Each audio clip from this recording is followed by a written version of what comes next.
السلام علیکم، Usman, language learning YouTuber from Pakistan. جب ہوا کا ایک ٹھنڈا جھونکا آپ کی ہڈیوں تک سرایت کرے اور آپ دیکھیں کہ درختوں سے پتے جھڑنے لگے ہیں، تو یہ وہ احساس ہے جو جاپان میں کوگاراشی کہلاتا ہے۔ کوگاراشی ایک جاپانی لفظ جو صرف ایک سرد ہوا کو نہیں بلکہ موسم کی تبدیلی، فطرت کے حسن اور انسانی جذبات کی گہرائی کو بیان کرتا ہے۔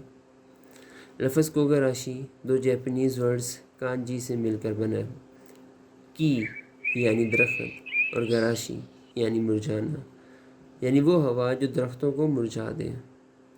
یہ وہ سرد شمالی ہوا ہے جو جاپان میں خزاں کے آخر اور سردیوں کے آغاز میں چلتی ہے اور درختوں سے پتے جھاڑ دیتی ہے۔ جاپان کی موسمیاتی ایجنسی کے مطابق جب اکتوبر یا نومبر میں شمال سے 8 میٹر فی سیکنڈ یا اس سے زیادہ رفتار کی ہوا چلتی ہے تو اسے کوگاراشی کہتے ہیں۔ کوگاراشی صرف ایک موسمی تبدیلی نہیں بلکہ جاپانی شاعری اور ثقافت میں ایک علامت ہے۔ یہ زندگی کے دیر پا نہ ہونے اور وقت کے گزرنے کی یاد دلاتی ہے۔ جب کوگاراشی چلتی ہے تو یہ صرف درختوں کو نہیں دلوں کو بھی چھو جاتی ہے۔ یہ ہمیں یاد دلاتی ہے کہ ہر موسم، ہر لمحہ ایک نئی شروعات کا پیغام ہے۔ کوگاراشی ایک سرد ہوا جو گرم یادیں چھوڑ جاتی ہے۔